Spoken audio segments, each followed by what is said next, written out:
Hello, I'm Lee from the blog The Little by Little Home, and today I'm going to take you along as I create a cozy yet functional corner in our living room.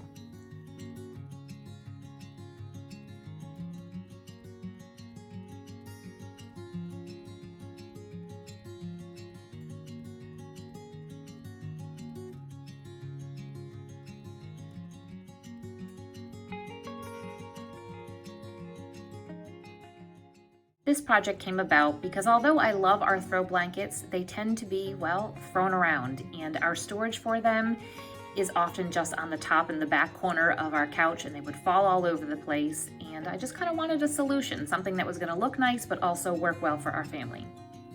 I decided to do something a little bit different and go vertical with my decor and to actually hang up the blankets on the wall. And yes, my family thought I was a little bit crazy, but I said, just wait, just hear me out on this. I ordered a peg rack from online. It was fairly cheap.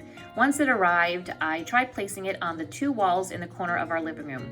I knew that in this corner it wouldn't be in the way, and so that was why I put it over in this section right here. So I tried both of the different walls and decided on the wall that was a bit bigger. The wall underneath the window would have had the blankets dragging on the floor too much. In order for the peg rack to fit on that wall, in between the corner of the wall and the couch, it needed to be trimmed down. One of the pegs needed to be cut off, and James cut one of those off and then re-drilled a hole so that we could hang it up on the wall. Once the peg rack was cut down to size, I decided to paint it. I wanted it to blend in with the wall and not stand out. I applied 2 coats of primer and then 2 coats of the wall paint. The wall color is Behr Swiss Coffee, and I just used the water-based latex paint that I used on the wall, and it worked quite well on the peg rack. Once the paint was dry, James hung the peg rack up for me. It came with 2 anchors and 2 screws, so it made the process quite easy. He just pre-drilled the holes, put the anchors in, and then hung up the peg rack with the screws that came with it. To make this corner even more cozy, I wanted to hang up some artwork in the corner on the wall underneath the window. I went down to my basement and dug through my picture frame stash. If you watch my thrift haul video a couple videos back, you'll see where I talk about how I always look for picture frames in thrift stores because that's where you'll find some really good deals.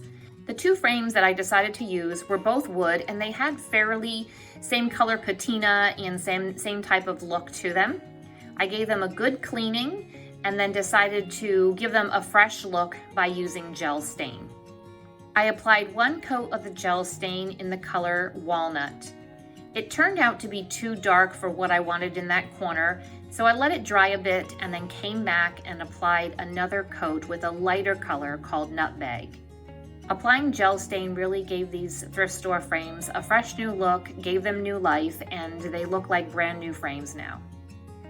This part of the project was extremely budget friendly as well. By using thrift store frames that I paid only a couple dollars for and gel stain that I already had on hand, I put in some artwork that is simply just torn out pages from an art book. I look for these types of books at yard sales, garage sales, and library sales.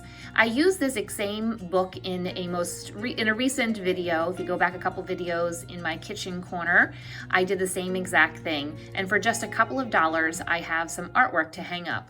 Once all the different pieces of this project were done, we put it all together, hung the pictures up on the wall, put the blankets on the peg rack, got the lamp all set up, and put back the end table that was there. The corner just feels cozy, and we're really enjoying it now.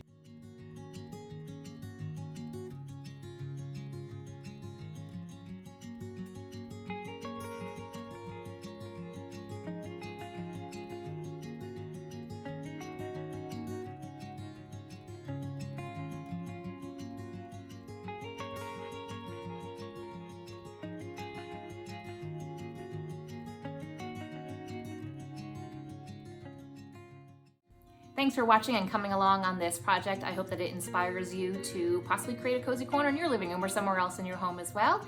If you have any questions, feel free to leave them in the comment section below, and I will list the blog post that goes along with this video in the description below. But I would love it if you hit that like button and subscribe, and see you next time.